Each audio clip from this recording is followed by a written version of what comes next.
دوسرا سوال یہ ہے کہ بعض لوگوں کا خیال ہے کہ سیدنا آدم علیہ السلام کی توبہ جو ہے نبی علیہ الصلوۃ والسلام کے وسیلے سے ہوئی، اور اس تخلیق کائنات کی وجہ بھی نبی علیہ الصلوۃ والسلام ہے۔ اس سے فردر کہ نبی علیہ الصلوۃ والسلام کا جو نور ہے وہ سیدنا آدم علیہ السلام کے انگوٹھے میں آیا اور انہوں نے چوما۔ دیکھیں جی، یہ بھی بڑا کریٹیکل ایشو ہے۔ مسئلہ نمبر 43 میرا وسیلہ اور توسل کے صحیح احکام و مسائل پہ ریکارڈڈ موجود ہے، اس میں نے یہ ڈیٹیل سے ساری چیزیں ڈسکس کی ہیں۔ یہ جو نبی صلی اللہ علیہ وآلہ وسلم کے وسیلے سے آدم علیہ السلام کی توبہ قبول ہونے کا واقعہ ہے، یہ المستدرک للحاکم میں موجود ہے۔ اگرچہ امام حاکم نے اس کی تصحیح بھی کی ہے کہ یہ حدیث صحیح ہے، لیکن امام ذہبی جنہوں نے اس کے اوپر بعد میں تحقیم کی، ان کا موقف یہ ہے کہ اس میں ایک کذاب راوی ہے، اور امام ذہبی کی بات ہی زیادہ مضبوط ہے کہ روایت کمزور ہے۔ اور ویسے بھی یہ ایک اسلوب کے بھی خلاف ہے، کیونکہ صحیح بخاری میں 1010 نمبر حدیث ہے کہ سیدنا عمر رضی اللہ تعالیٰ عنہ کے زمانے میں جب قحط پڑ جاتا تو سیدنا عباس ابن عبد المطلب کو وہ لے کے آتے اور کہتے، اے اللہ، جب تک تیرے نبی ہم میں موجود تھے ہم ان کے ذریعے سے تیری طرف وسیلہ اور توسل اختیار کرتے تھے، اب ان کے بعد ہم ان کے چچا کو لے کے آئے، ان کی دعا کی برکت سے بارش نازل فرما، تو بارش نازل ہو جایا کرتی تھی۔ وسیلہ اور توسل یہ ہے کہ جو سامنے بندہ موجود ہے اس سے دعا کروائیں۔ آج نبی علیہ السلام دنیا میں سامنے موجود ہو، ہم آپ صلی اللہ علیہ وآلہ وسلم سے ہی دعا کروائیں گے۔ لیکن قبر مبارک پہ جا کے کسی صحابی نے کوئی بھی صحیح سند سے ثابت نہیں۔ ایک کمزور سی روایت المصنف ابن ابی شیبہ سے پیش کرتے ہیں، اس میں بھی آمش مدلس ہیں اور ان سے روایت کر رہے ہیں، سما کی تصریح نہیں ہے۔ باقی بخاری میں جب موجود ہے کہ قحط پڑا ہے تو سیدنا عمر کا ایٹیچیوڈ کیا تھا، ٹھیک ہے، کہ وہ انہوں نے بالکل عقیدہ امت کو بتا دیا کہ وسیلہ اور توسل کیا ہے۔ اور سیدنا عمر ان راویوں میں سے ہیں بخاری و مسلم کی ان احادیث کے کہ جب غزوہ جو صلح حدیبیہ کے موقع پر جب پانی کم پڑ گیا تو سیدنا عمر رضی اللہ عنہ نے نبی علیہ السلام کو پیالہ دیا، آپ صلی اللہ علیہ وسلم نے اپنی مبارک انگلیاں اس میں ڈالیں تو چشمے پانی کے جاری ہو گئے۔ سیدنا عمر کو تو پتہ تھا کہ آپ کے مبارک ہاتھوں سے پانی کے چشمے جاری ہوئے ہیں، تو وہ کہہ سکتے تھے یا رسول اللہ علیہ وسلم جب آپ ہم میں موجود تھے ہم آپ کے وسیلے سے دعائیں کرواتے تھے اللہ کے حضور، اب آپ کی قبر پہ پیالہ لے کے اپنا قبر مبارک سے ہاتھ باہر نکالیں، یہ تو انہوں نے نہیں کیا، الٹا بلکہ انہوں نے امت کو عقیدہ سمجھایا۔ یہ تو پھر شیخ زکریا کاندلوی صاحب نے فضائل درود میں اور الیاس قادری صاحب نے فضائل سنت میں لکھ دیا کہ وہ شیخ احمد رفاعی کے لیے 555 ہجری میں نبی علیہ السلام نے قبر مبارک سے نعوذ باللہ ہاتھ باہر نکالا، اور 90,000 لوگوں نے یہ مجمع نے یہ منظر دیکھا، اس میں شیخ عبد القادر جیلانی بھی ہیں۔ تو یہ سارے جھوٹے واقعات ہیں اس قسم کے۔ تو وہی جو حدیث ہے نا حاکم کی، اس میں موجود ہے کہ نبی علیہ السلام کے وسیلے سے آدم علیہ السلام کی توبہ قبول ہوئی، اور اس میں آگے ہے کہ پھر آدم علیہ السلام پوچھتے ہیں یا اللہ یہ محمد کون ہے، تو اللہ تعالیٰ فرماتا ہے کہ اگر میں محمد کو نہ پیدا کرتا تو کائنات کی کسی چیز کو پیدا نہ کرتا۔ یہ سارے الفاظ اسی ایک روایت کے اندر ہیں، وہ روایت اصول محدثین کے اندر ضعیف ہے، کیونکہ قصہ آدم اور ابلیس قرآن حکیم میں 7 دفعہ آیا ہے۔ اگر آدم علیہ السلام کی توبہ کا یہ واقعہ ہوتا تو قرآن پاک میں منوان اس طریقے سے آتا۔ 7 دفعہ ہی اللہ تعالیٰ نعوذ باللہ بھول گیا کہ بتانا کہ یہ بیچ میں الٹا دعا بھی آئی ربنا ظلمنا انفسنا، اور پورا سورۃ الاعراف میں ڈیٹیل آئی، سورۃ البقرہ کے اندر، سورہ صاد کے اندر، سورہ بنی اسرائیل کے اندر، سورۃ الکاف کے اندر، کہیں پہ بھی یہ بات ڈسکس نہیں ہوئی ہے۔ یہ تو بڑی امپورٹنٹ بات تھی۔ اور پھر انسانیت کی پیدائش کا مقصد نبی علیہ السلام کی اگر پیدائش ہے، یہ تو اس سے بھی زیادہ امپورٹنٹ بات ہے، یہ قرآن میں ہونی چاہیے۔ جبکہ قرآن حکیم میں سورہ ہود اگر آپ نکالیں تو پارہ نمبر جو 12 ہے اس کا پہلا پیج آپ سورہ ہود کی جو ابتدائی آیات ہے وہ آپ پڑھ کے دیکھ لیں، اللہ تعالیٰ نے اس کائنات کا مقصد بھی بتا دیا ہے کہ میں نے کیوں پیدا کیا۔ شروع کی آیات ہے، آیت نمبر جو ہے وہ 7 ہے سورہ ہود کی، وَهُوَ الَّذِي خَلَقَ السَّمَاوَاتِ وَالْأَرْضَ فِي سِتَّةِ أَيَّامٍ، وہی ہے اللہ جس نے پیدا کیا آسمان اور زمین کو 6 دنوں میں، وَكَانَ عَرْشُهُ عَلَى الْمَاءِ، اس وقت اس کا عرش پانی پر تھا، لِيَبْلُوَكُمْ أَيُّكُمْ أَحْسَنُ عَمَلًا، اور اس نے یہ کائنات اس لیے پیدا کی تاکہ تمہیں جانچے کہ تم میں سے کون نیک اعمال کرتا ہے۔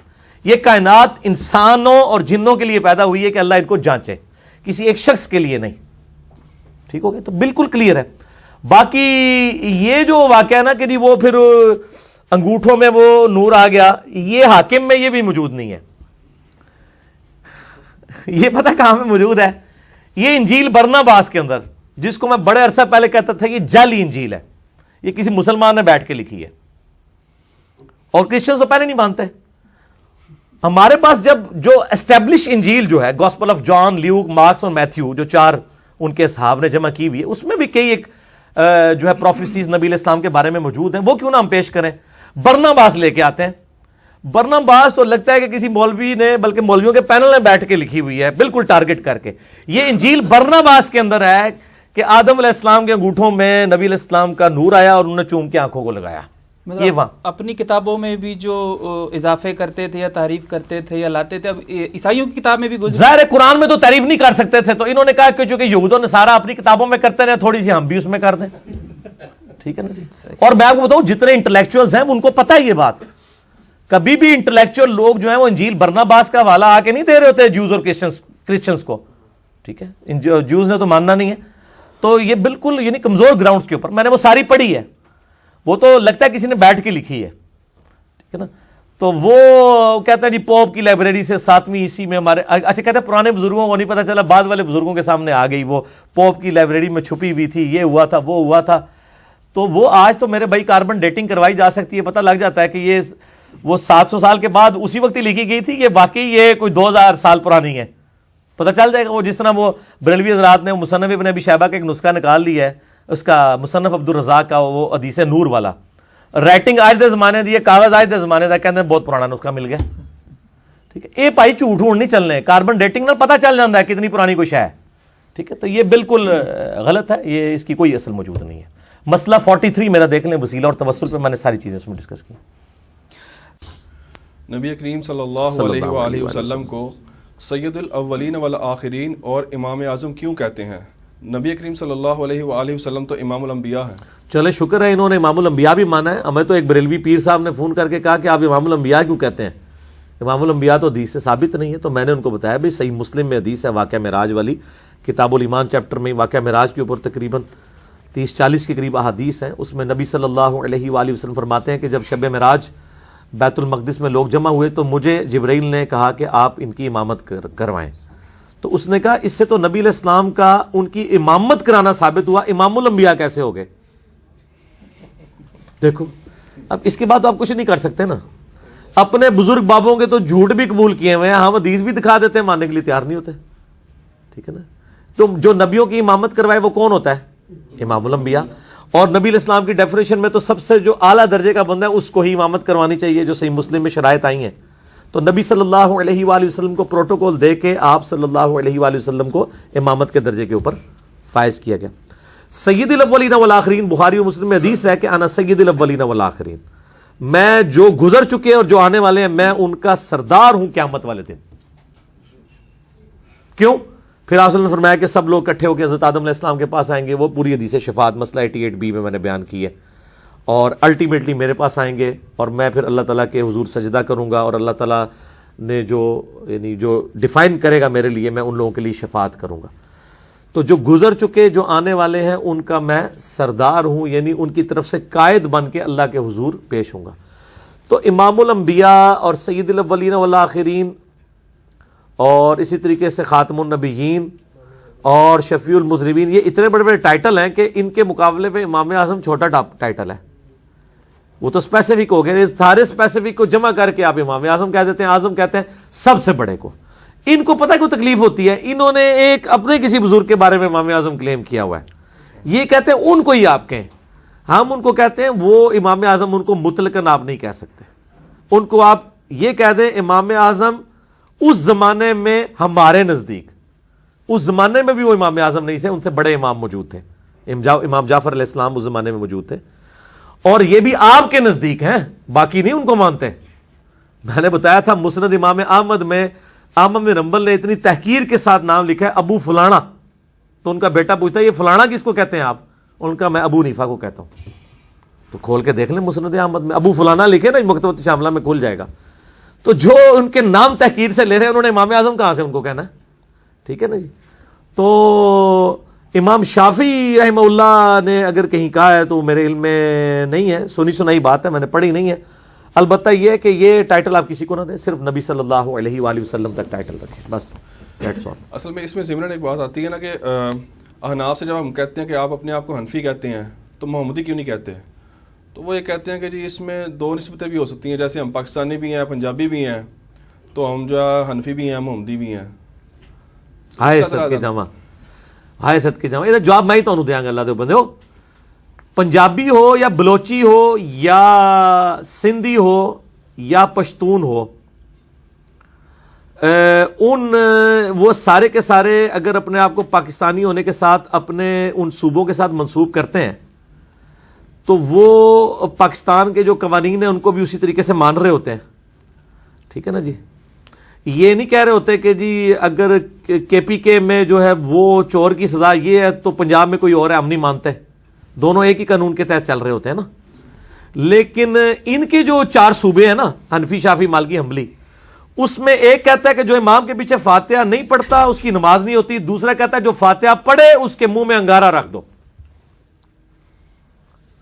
تو یہ تو صوبے ایک ملک کے ہے نہیں ہے, یہ تو ایک انڈیا کا صوبہ ہے, ایک پاکستان کا ہے. یہ مثال ہی غلط دی ہے انہوں نے. اگر یہ سارے محمدی ہوتے اور اس کی برانچز ہوتی تو ایک دوسرے سے اس طرح نفرتیں نہ کرتے. خانہ کعبے میں 4 مسلے نہ انہوں نے ڈالے ہوتے. کیا پنجابی جب جاتا ہے کے پی کے میں تو کیا کہتا ہے جو تک پنجابی امام نہیں ہوگا میں نماز نہیں پڑھوں گا؟ ایسا ہوتا ہے؟ تو یہ پھر مثالیں کو دیتے ہیں. انہوں نے تو کعبے میں 4 مسلے ڈالے ہیں اپنے. اللہ میرا تو کلپ بھی چڑھا ہوا ہے وہ خانہ کعبے میں 4 مسلے والا, اس کی باقاعدہ تصویر لگا کے پورا میں نے بتایا کہ 1925 تک کہاں پہ یہ 4 مسلے موجود تھے. اگر یہ سمجھتے ہیں کہ چاروں ہی ماشاءاللہ پاکستانی تھے یا چاروں ہی محمدی تھے تو 4 مسلے کو ڈالے ہوئے.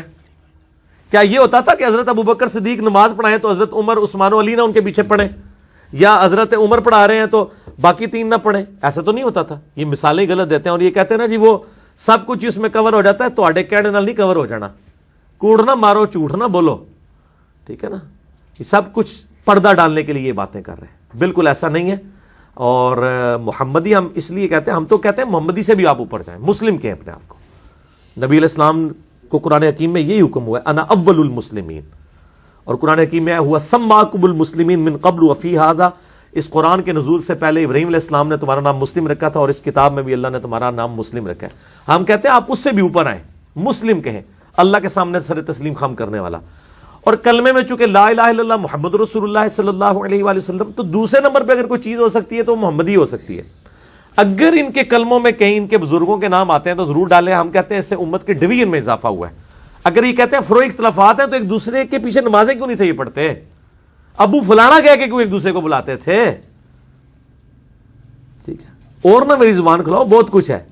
انہوں نے پردے رکھے نا. یہ اسی طریقے سے ہے وہ جیسے ہمارے سیاسی لیڈرز ٹی وی کے اوپر آگے بڑی پازیٹیو باتیں ہو رہی ہوتی ہیں.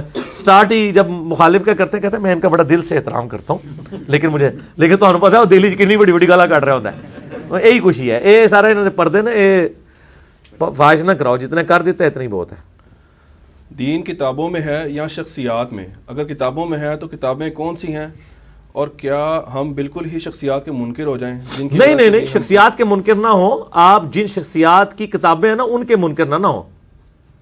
کتابیں لکھی ہیں صحیح بخاری, صحیح مسلم, امام بخاری, امام مسلم نے. آپ نے اپنے مولویوں کی کتابیں لوگوں کے ہاتھوں میں پکڑا دی ہوئی ہیں. اللہ تو بندو ایک ٹکٹ ہی 2 مزے تو نہ لو. ٹھیک ہے نا. شو آپ کس کو کر رہے ہیں؟ ہاتھی کے دانت آپ نے کچھ اور رکھے ہوئے ہیں اور اندر والے دانت کچھ اور ہیں. تو ان اماموں کو تو ہم مانتے ہیں, ہم ان کے ناموں کے ساتھ رحمہ اللہ کہتے ہیں. ہم کتابوں میں ہی دین ہے, اور ان اماموں نے بھی کتابوں کی طرف ہی ہمیں, یعنی امام بخاری کو اپنی پکچر تو نہیں دے گئے ہیں, کوئی سیلفی بنا کے تو نہیں چھوڑ گئے. انہوں نے ایک کتاب امت کے حوالے کی ہے کہ یہ میری محنت ہے, میری زندگی کی.